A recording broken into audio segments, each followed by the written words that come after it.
some years ago, when I was still far younger, because I've been doing international travels, I was chosen as a leader of a delegations that were traveling for a particular program in Ghana from Nigeria. Now, we were supposed to cross borders. We were supposed to cross from Nigeria-Benin border and Togo-Benin border and then to Ghana. So when we got to the first border, which is Nigeria-Benin border, I brought out my passport and then gave it to the immigration officer to be checked.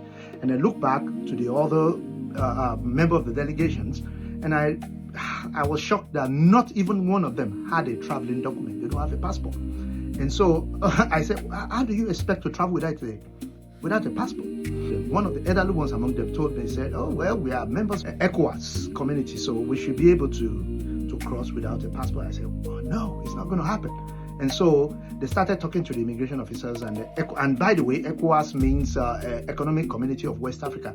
And so they started talking to the immigration officers, and the immigration officers told us that, well, there may be a way that there's a particular form they gave to us, and they said if we could get signatures, several signatures on those documents that we authorize our journey, we might be able to make it. So it was very obvious to me that we couldn't get all those signatures. So I told them we need to go back to where the journey started. But the people were determined. They said, no, they are not going back. So they went about looking for those signatures. Surprisingly, though it took us hours, they got all the signatures.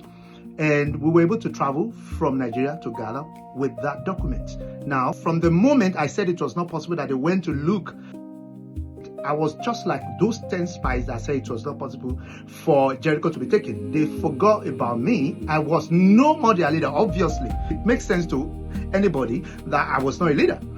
I knew where I was going. I knew I was going to go there, but I did not have a plan for them. Unfortunately, there are so many people that are living their lives like this. They have leaders that they are following, but these leaders, they have a place they are going, but they have no plan for their followers. The followers are very dispensable. They are just like instruments that they are using to get where they're going. It's just like someone that is traveling with a car and then he had a flat tire, he didn't have a spare. He just jump out of the car and get another vehicle and then continue to go where he was going. The Bible says in the book of Proverbs chapter 3 verses 5 and 6 that we should trust in the Lord with all our heart and lean not on our own understanding.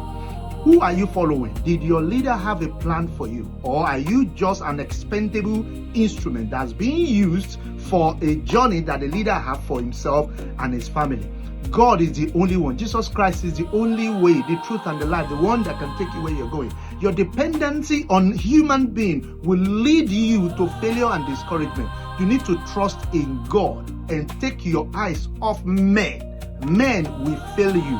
It's only God that will lead you to a good place. Shalom.